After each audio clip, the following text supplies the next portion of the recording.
അസ്സലാമു അലൈക്കും വറഹ്മത്തുള്ളാഹി വബറകാതുഹു. കഴിഞ്ഞ വീഡിയോയിൽ സത്യം ചെയ്യുന്നതിനെ കുറിച്ച് നാം ചർച്ചിച്ചു. അള്ളാഹുവിന്റെ മേൽ സത്യം ചെയ്യുന്നതാണെങ്കിലും അത് അത്യാവശ്യ സമയത്തിൽ മാത്രം ചെയ്യാൻ പാടുള്ളൂ എന്ന്.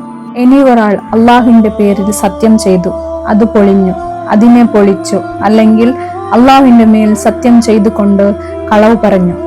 അങ്ങനെയാണെങ്കിൽ അതിന് പരിഹാരമായി കഫാറ കൊടുക്കണം. അതിന് കഫാറയുണ്ട്. ഇനി എന്താണ് അതിനുള്ള കഫാറ എന്ന് നോക്കാം.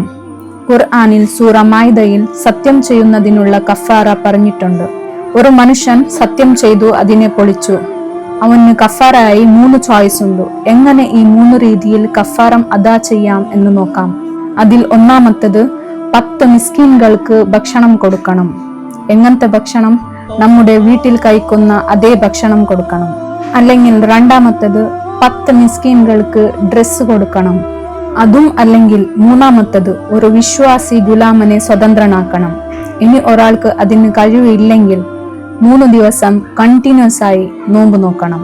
ഇനി 3 നോമ്പ് നോക്കാനുള്ള ഓപ്ഷൻ ഉള്ളത് 10 മിസ്കീൻകൾക്ക് ഭക്ഷണം കൊടുക്കാനും അല്ലെങ്കിൽ 10 മിസ്കീൻകൾക്ക് ഡ്രസ്സ് കൊടുക്കാനും കഴിവ് ഇല്ലെങ്കിൽ മാത്രമാണ്. ഇനി ഗുലാമനെ ആസാദാക്കുന്നത് അത് ഇപ്പോഴത്തെ കാലത്തിൽ ഇല്ല. അതുകൊണ്ട് ലാസ്റ്റത്തെ ഒരു ഓപ്ഷൻ നോമ്പ് നോക്കുന്നതാണ്. ഇനി മുതൽ സത്യം ചെയ്യുമ്പോൾ ജാഗ്രതരാവുക. വണ്യവും ഇല്ലെങ്കിൽ സത്യം ചെയ്യുന്നതിനെ ഒഴിവാക്കുക. സത്യം അള്ളാഹുവിലേക്ക് മാത്രം ചെയ്യുക. ബല്ലിഗു അന്നി വലൗ ആയ, എന്നിൽ നിന്ന് ഒരായത്താണെങ്കിലും ശരി നിങ്ങൾ എത്തിച്ചു കൊടുക്കുക. അസ്സലാമു അലൈക്കും വറഹ്മത്തുള്ളാഹി വബറകാതുഹു.